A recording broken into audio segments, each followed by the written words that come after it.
चैतन्य गुरुर आश्रित ना चैतन्य चेतना चैतन्य शब्द चेतना यदि आत्मचेतना कारो ना हय आत्म उद्धारेर रास्ता अवलम्बन ना करे आत्मचिंतन ना करे ताहले सबই বৃথা चैतन्य लওয়াও বৃথা।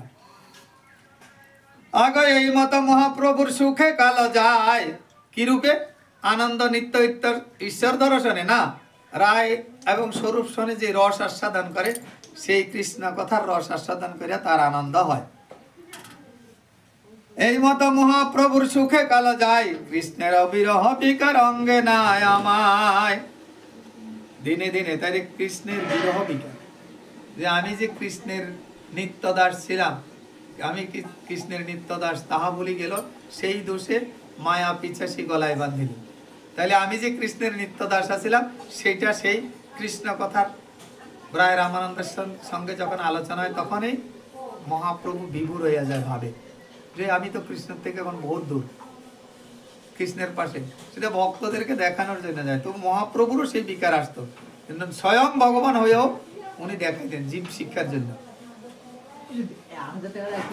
आगो चिंता उद्वेग प्रलोभादि যত শাস্ত্রে হয় স্বরূপ গোসাইয়ার রামান